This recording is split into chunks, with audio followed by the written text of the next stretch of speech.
Just so you know, everything for an on-grid install comes as standard in this box.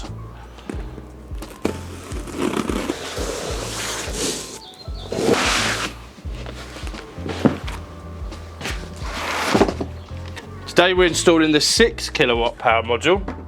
Anker also make a 3.68 power module and a 5 kilowatt power module, depending on your installation needs.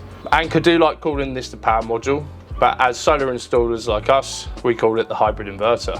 So let's get into it. Starting from the top of the tray, your quick installation guide to refresh yourself after your Anker Academy training. Fixings template, which I will show you later on in the video. Floor mount. Now these can be wall mounted, which I will show you, but as a standard in the box, floor mount. Chint power sensor module. WLAN dongle. Bracket for your inverter. You will have one of these in each battery module. Bag of components. Again, I will show you these in more detail later on in the video. 2-core BMS cable. This can be used for short runs to the meter. However, if longer cable is needed, can also use Cat6 cable. Side grill. I'll show you how these go together again later in the video. All battery modules will come with grills. As mentioned, everything you need for a standard install will be in the box. However, for a wall mounted system, you will need this. And for an off-grid system, you will need this. This is a 4G dongle with a 5-year 4G signal. If you require any of these additional items for your install, please reach out to your distributor. Let's get into the battery.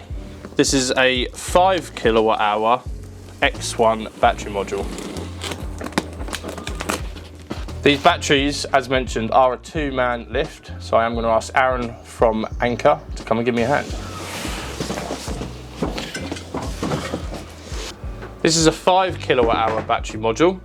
We are installing 2 of these today for a 10 kilowatt hour battery system. However, you can expand to up to 6 of these with a 30 kilowatt hour capacity.